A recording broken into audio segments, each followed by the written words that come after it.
For this video, I wanted to talk a bit about the difference between stress and anxiety, because a lot of times on the outside they can look the same, but there are some very important differences between them. And for people who struggle with anxiety, it can be very frustrating for someone to see it as just stress, because they can say, oh, you just need to relax or chill out or stop worrying so much. And that can work and be helpful for stress, but not so much for anxiety, and it can be pretty invalidating. So the main thing to remember about the difference between stress and anxiety is that everyone experiences stress at some point in their life, but not everyone experiences anxiety. One way to think about stress versus anxiety is that stress is external and anxiety is internal. So for stress, moving to a new house or apartment or dealing with schoolwork or a family argument, those things are all objectively stressful and can have an impact on your mood and even your physical energy or behavior.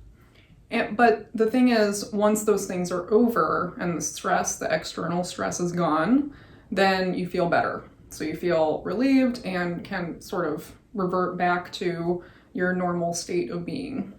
So with anxiety, if you think about it as internal, anxiety will always find something to be anxious about.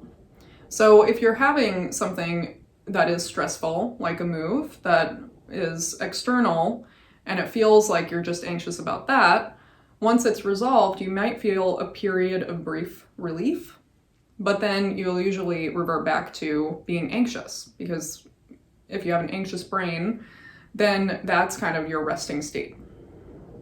So in terms of thinking about coping with stress versus coping with anxiety, usually for stress, it's really just finding solutions to the thing that is stressful, the external thing. And then 2, finding ways of getting through that transition period while the thing is getting resolved.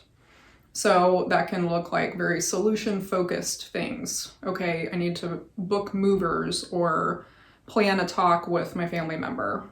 And then also can look like self-care and relaxation. So getting enough sleep, eating enough, eating healthy, exercise, social time, all of those things. And maybe some relaxation exercises or kind of self-care that's comforting or soothing to help get you through that transition period.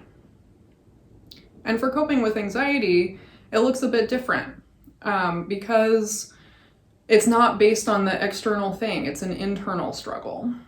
So it's really looking at the thoughts that are coming up and working to combat negative thoughts or stop obsessive thinking. And this is where mindfulness exercises can be helpful. Talking with a therapist, medication, and starting to notice some of the patterns that come up for your anxiety, regardless of the external stressor.